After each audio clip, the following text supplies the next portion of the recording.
All right. Working with a new place. Cool. All right. As we work from home, sometimes we have to make uh, choices when we're sharing space with our partner or our roommates. I'll have a series of videos probably in my bedroom when I'm sharing space. I won't use the front room, but there's a fire right now outside, so I can't use my balcony. We all know that a lot of places in Silicon Valley, they're a shoebox. I live in a shoebox. That's okay though. So stretch break. Let's start with just some basic wrist rolls. The fingers, the fists, grabbing my forefingers, so not my thumb. I'm gonna work on taking my thumb to my knuckles and just stretching back, getting ready to type for the rest of the day. And every time I take a breath, I'm trying to actually visualize breathing into the muscles that I'm stretching, breathing into the joints that I'm stretching. Afterwards, I'm going to take my thumb right here, right around the carpal tunnel, stretch back, getting my wrists ready to produce, to create content. And this doesn't have to be a long stretch. We typically don't do this, and since you don't have an ergonomic setting, we're not in that nice neutral position of the wrist. We're typically bent, so that's why we want to work back, forward. We can work the thumb a little bit. I typically do some self-massage. All right, let's stretch that other 4 digits. Sending our breath there, building an intention. A lot of times in yoga, it gets gross, it gets tiresome when people say, have an intention. All you need to know is that you're trying to be more flexible. You're trying to be more well. All right, there's the extensor compartment right here. I guess this is the flexor compartment.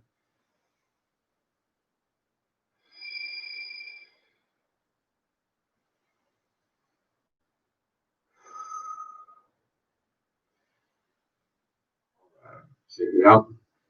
Work some arm circles. Always being mindful of my space. About 10 going forward. We'll get about 10 going backward.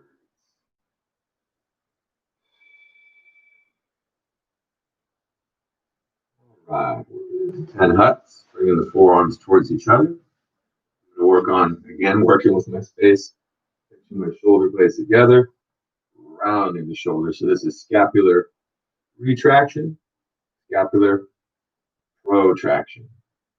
Inhale back, exhale forward. I typically do about 10 of these.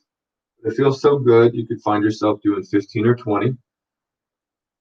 Working with your breath. Inhale back. Exhale, relax, shake it out. In fact, shake out the whole body.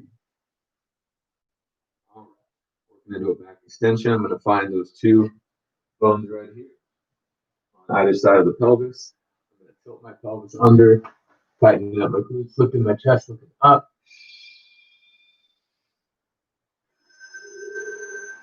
And I'm shrugging my shoulders to support the back of the head.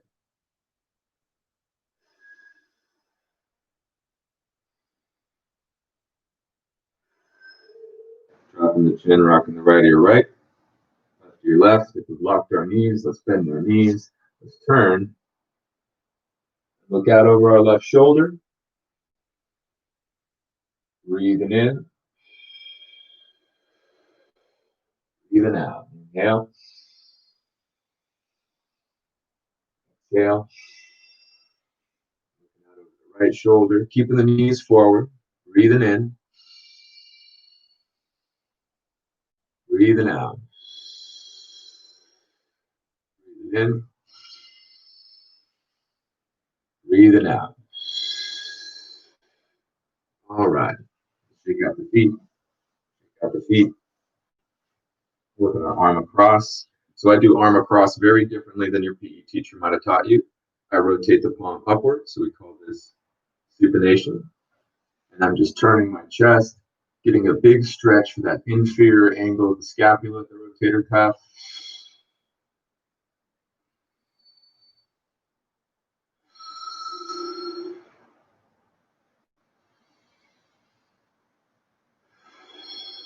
If you followed my videos from before, you may have heard me say that this is locating, relocating, dislocating, relocating. If you've ever had a dislocated shoulder, you know how awful it is.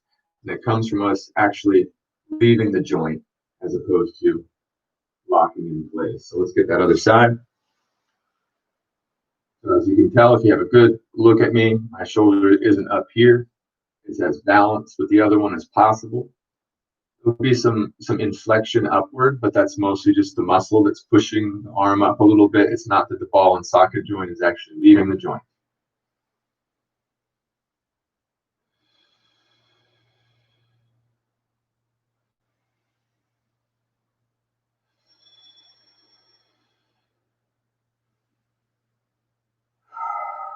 Shake it out. Embracing our inner ballerina. Bend the knees. Maybe we bring our feet a little close together. So if you've done yoga with me, you know this is crescent moon.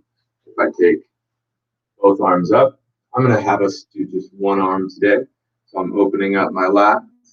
I'm waking up my inspiratory muscles. And I'm trying to turn my palm overhead.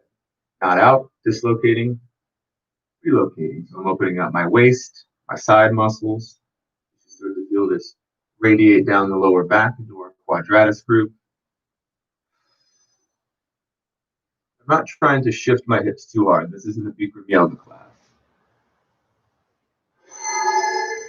Working to the other side. Up and over. My goodness. So this is going to come all the way down to the hip joint. So you'll feel this alongside the waist, the rib cage, the shoulder girdle, all the way through the lower back. Super easy to do, even in a shoebox.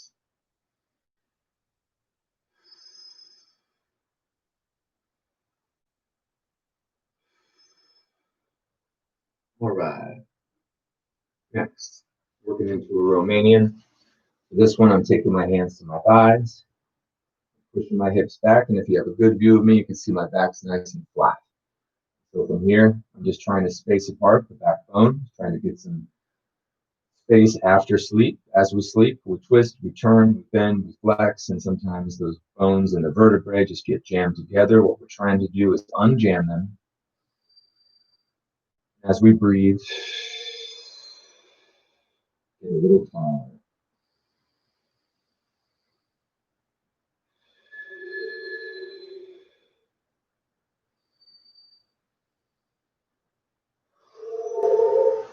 All right, so watch out for your space.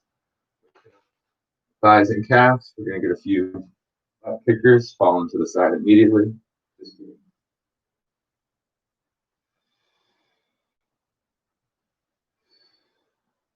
Breathing.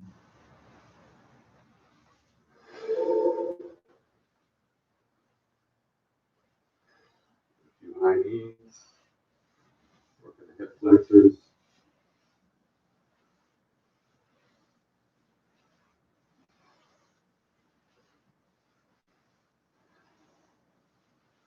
Last but not least, getting the hips and some heel taps.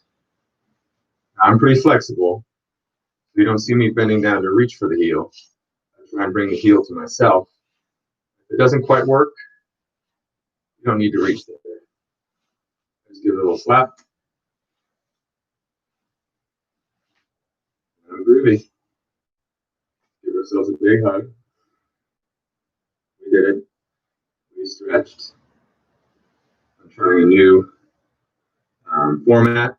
I usually use my mobile, but they've updated their terms of service, and so I had to hustle to get my laptop phone today updated.